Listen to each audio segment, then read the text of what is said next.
Hey guys, welcome back to the channel. Today I want to go over one of my favorite purchases of the year and what I believe to be the best folding knife of 2024.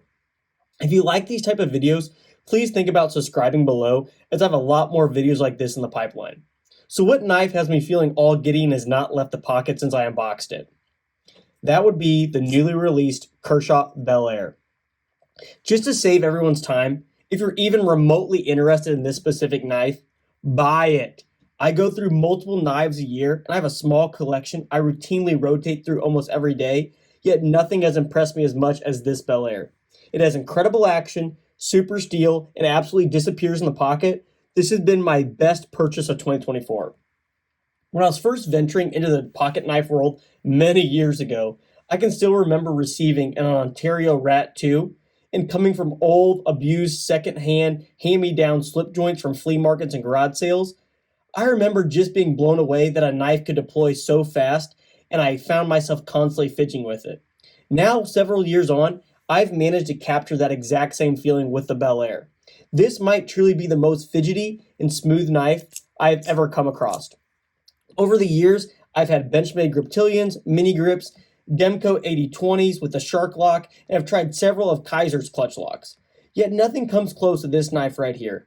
This action is so incredibly dialed in on this Bel Air, either through the thumb studs or their version of the Axis lock, what they call the Duralock.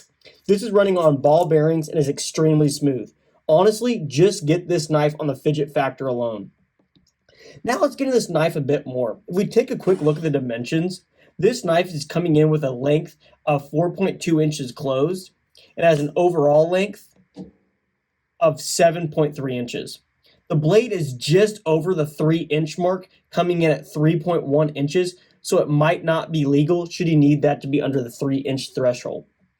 Speaking of the blade, this is coming in with everyone's hottest and favorite blade steel, CPM MagnaCut.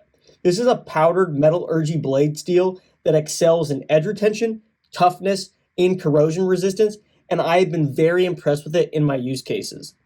It has an HRC of 62 to 64 and features this really nice black wash coating that does an excellent job of hiding any scratches or wear. It's coming in this really nice reverse Tonto blade shape that I have found excellent for most cutting tasks.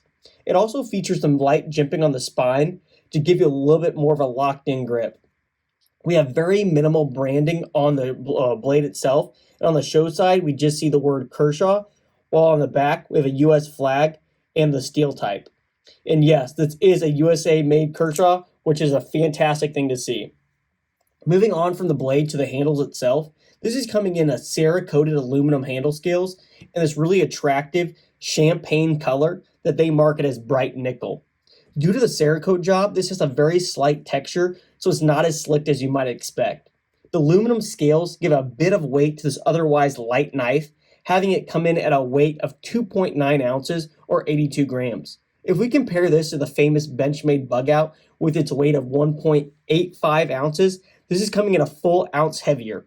However, I believe this is perfect and do not notice it at all in the pocket. I don't notice this in the pocket, and because some of that might be due to its very slim construction and great deep carry pocket clip. The pocket clip features recessed screws, thanks Kershaw, and a very much deep carry clip that absolutely hides the knife in the pocket. It is worth noting that this pocket clip is reversible for either left or right hand carry and is set up to carry tip up, which in my opinion is the best way. We also have a very large lanyard hole in the back, which might be one of my only criticisms on this excellent knife, as it's rather large, and in my opinion, is about 2 times the size what it probably needs to be.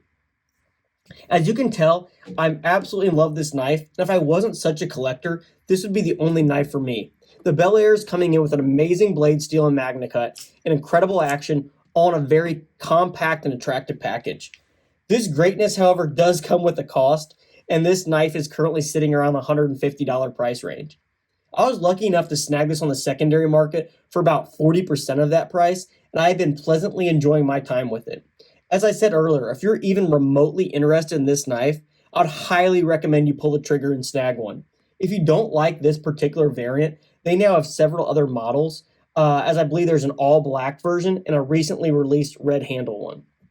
I'll also include a product link to this knife in the description below. Once again, this has been Kershaw's newly released Bel Air, featuring Magna Cut blade steel, a Benchmade style axis lock, and being manufactured here in the United States. Though it's coming in with a higher price tag, there's the old adage that you get what you pay for, or my personal favorite, cool shit ain't cheap and cheap shit ain't cool. I think this is a truly excellent pocket knife, and I cannot recommend it enough. Thanks for watching, everyone, and don't forget to subscribe to get more videos like this one. I'll catch you on the next one.